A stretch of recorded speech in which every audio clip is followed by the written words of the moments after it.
Donald Trump received his boss, Netanyahu, today at the White House. Netanyahu has now visited the White House 7 times since Donald Trump came to power. Donald Trump has not even been in power for 2 years. And every single time that he visited the White House, everybody is on edge because we're asking ourselves a question, is a war coming?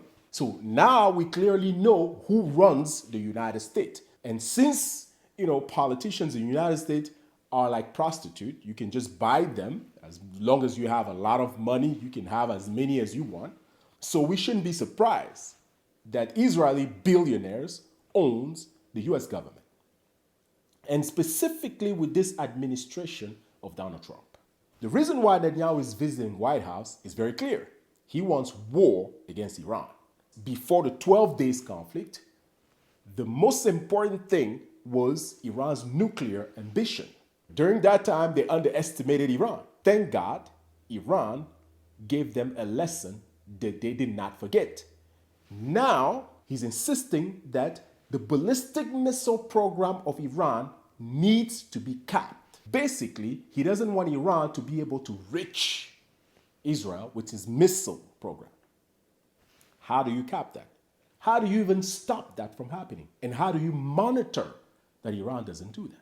We all know that this is very difficult. So he doesn't really want a negotiation.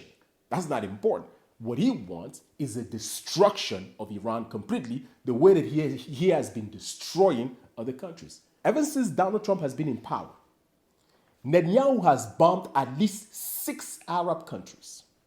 We can count from Iran, Palestine, Yemen, Syria, you have Lebanon, and even Qatar, which is an ally of the United States.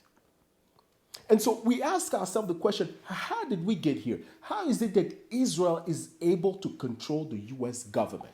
The reality is that after World War II, when Hitler killed a lot of Jews, the argument that the United States brought to the United Nations was that they need to create a Jewish state for everybody, right? Feeling sorry for the Jews. They said, yeah, that's good. However, for the United States, they didn't care whether, Jews were murdered or not. That wasn't their problem. Their problem was to create a state that will dominate the Arab world, because this is where most of the oil is going through. And so at the time, oil was, what you needed to be a gazillionaire. And the United States, being a state ran by businessmen, they needed to secure that area. And they used 2 arguments. First argument, that we needed to find, a place for the Jews who were scattered around the world to come back to. And Israel was their land based on scripture, right? And the second argument was that, look, these are God's people, right? And you know how people feel about religious ideologies. And so they created a state. That's why you see people like Netanyahu speak very good English, because most of the people who started running Israel were coming from the United States. They even went far as saying that if an Israeli state did not exist, they would create one just to defend their interests. Here it is.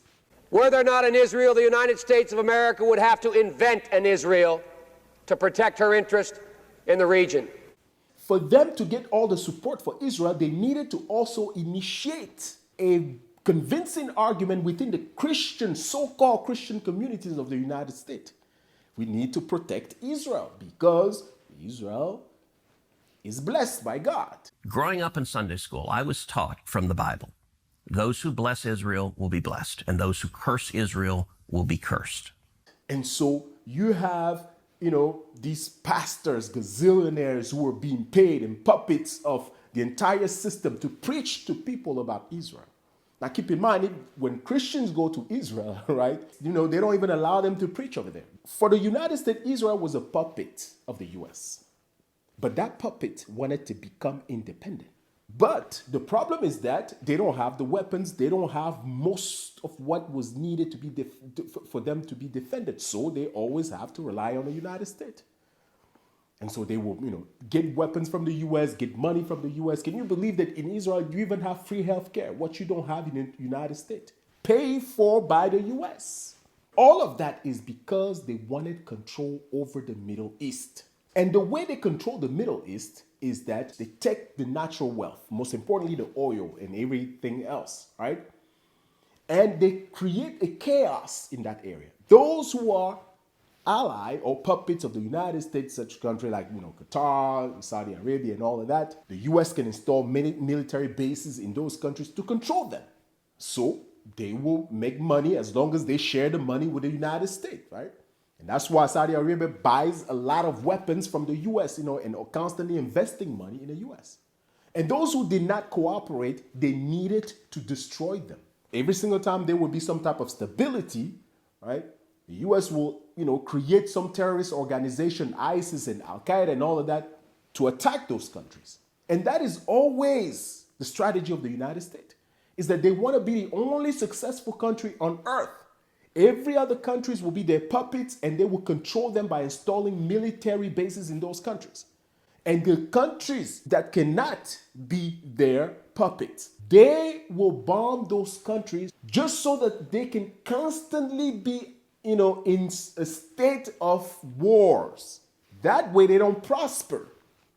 So you see that when your country is not secure, you don't prosper. So people will say, well, you want to export democracy to those countries. They are not interested in exporting democracy anywhere. This is the argument they use. Their interest is to destroy those countries so that they never prosper. The only way they could prosper is by being the puppets of the United States. That is how they operate. And so Israel was supposed to be the branch of the United States that keep those countries constantly in a state of wars. So when there is no peace in a country, there's no need to do investment. And while there's no peace, the US sent its troop or Israel to get the oil and go and prosper with it. That's the strategy. However, as time went by and the United States made a major mistake by saying, we will constantly defend Israel, we will constantly stand with Israel, Israel viewed that as no matter what we do, they will be with us. And so when Israel also decided, well, we're sick and tired of being the puppet of the United States, we want to be independent, that is when Israel started going on its own. And the strategy is they don't share intelligence with the United States anymore, right? Most important thing, they don't share with them, but the United States share 80% of their intelligence with them. The second thing is that they started buying politicians. As years went by, because politicians in the United States are extremely corrupt, they started taking money from Israel. And the more money they take, the more Israel became the dominant power in the United States. And of course, it couldn't have been better when Donald Trump came in there. He wants money, he wants deal. Israel say, don't worry, we will elect you. We will give you the money. We will give you the deals that you want. In turn, you will have to do our biddings. By electing Donald Trump, Israel is now the one running the United States instead of the United States to continue to run Israel. That is the problem when you allow your country to be ran by big corporations. But when a country is ran by a government that has no affiliation to big corporation and everyone is under the control of that government, something like that cannot happen. That's what's going on in China.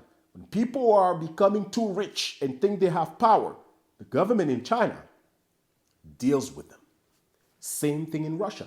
We saw Vladimir Putin arresting billionaires, putting them in jail and taking their wealth, because you cannot have corporations deciding how an entire country should be ran.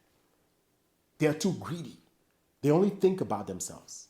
So the question is, what is going to happen? Because you cannot cap or control Iran's ballistic missile program. And so, because you cannot control that, and Netanyahu knows that very well, he's pushing for war.